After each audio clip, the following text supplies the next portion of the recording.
अस्सलाम वालेकुम रहमतुल्लाहि व बरकातुहू। नाज़रीन, आज फ़लस्तीन और यहूदियों के बारे में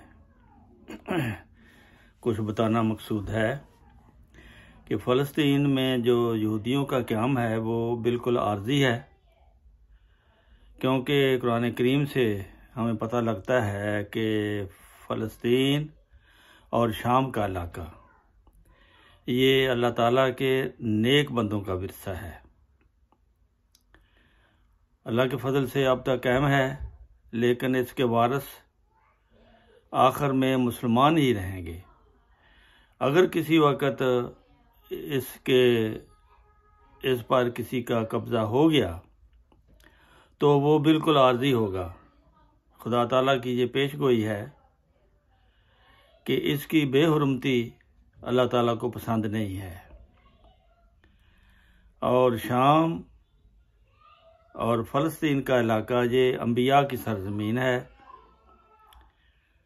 अल्लाह ताला इसकी बेहुरमती करवाना नहीं चाहता। बनी इसराइल एक कौम का नाम है, यहूदी एक मज़हब का नाम है। तकरीबन सारे बनी इसराइली एक वक़्त आया था कि वो यहूदी हो गए थे। और यहूदियों के बारे में अल्लाह ताला ने कुरान करीम में वादा किया हुआ है कि मैं तुमको आखिरी ज़माने में एक जगह इकट्ठा करूँगा और वो आपका मुल्क होगा, लेकिन इस शर्त पर कि आप जुल्म नहीं करोगे और अमन से रहोगे, किसी पर ज्यादती नहीं करोगे। अगर तुमने ये इस बात पे अमल ना किया, यानी आप अपनी औकात को भूल गए और अखलाकियात और अल्लाह की इबादत छोड़कर इंसानों पर जुल्म शुरू कर दिया, तो फिर मैं इसका इतना बदला लूँगा कि तुम्हें ज़मीन में कोई जगह भी रहने को बाकी नहीं मिलेगी। तो कुरान करीम में अल्लाह ताला ये फरमाता है कि मैं आखिरी ज़माने में तुमको, यानी अहले किताब उस वक़्त यहूदी थे, और मैं इकट्ठा करूँगा। और रहने की शर्त ये होगी, मुस्तकिल रहने की शर्त, नेक और इबादत गुजार बंदे बन के रहना। अगर नेकी और इबादत गुजारी गुजर गई, तुम भूल गए अपनी औकात को, तो फिर मेरा अजाब जो है इतना सख्त होगा कि आपको कोई जगह ज़मीन पर रहने की नहीं मिलेगी। इसराइल एक छोटा सा मुल्क है। इसराइल कुछ ज़मीनें खरीद कर ये बनाया गया था,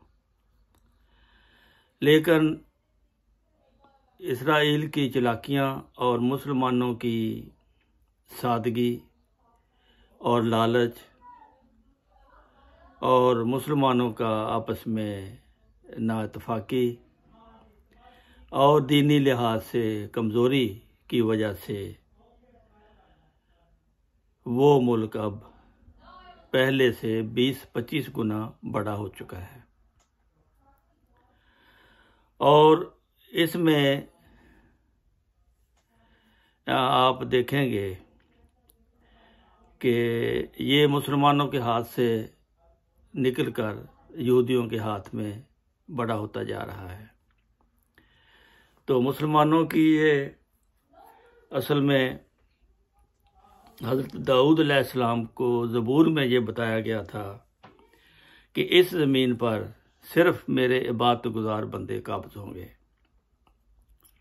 इसका मतलब है जब तक ये बंदे मेरे फरमाबरदार और इबादत गुजार रहेंगे, मैं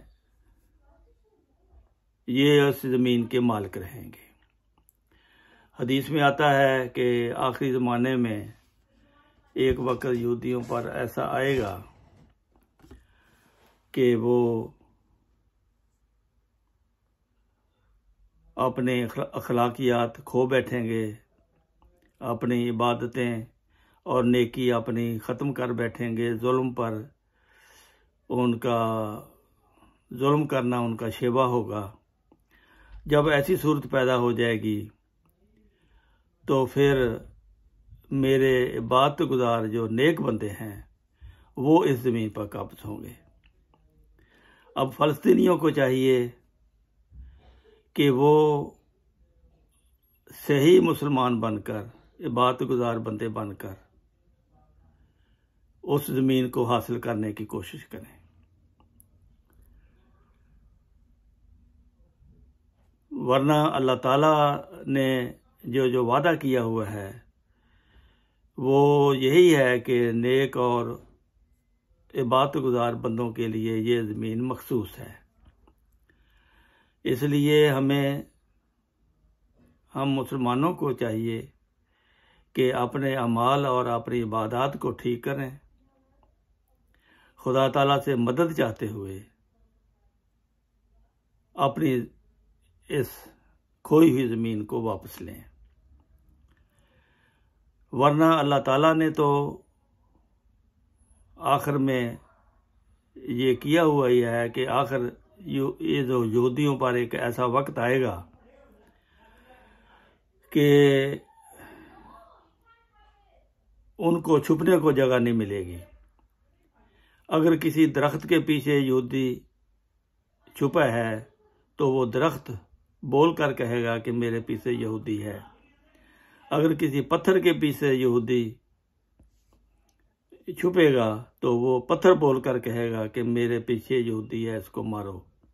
ये वक्त इनका आने वाला है। अब आसार बता रहे हैं कि अब वो वक्त करीब है। इसलिए वो कितना वक्त करीब है, जितनी जल्दी मुसलमान अपनी इस्लाह कर लेंगे, अमली तौर पर सही और अल्लाह के नेक बंदे बन जाएंगे, इबादत गुजार बंदे बन जाएंगे, ऐसी इबादत जो खुदा ताला को कबूल हो, तो ऐसी हालत में फिर अल्लाह ताला उन्हें यरूशलेम, फ़लस्तीन सारा वापस दिला देगा। ये अल्लाह ताला का वादा है। लेकिन इसके साथ एक शर्त है, नेक बनना और खुदा ताला की इबादत गुजार बंदे बनना। इसके लिए मुसलमानों को चाहिए कि वो इस ज़माने के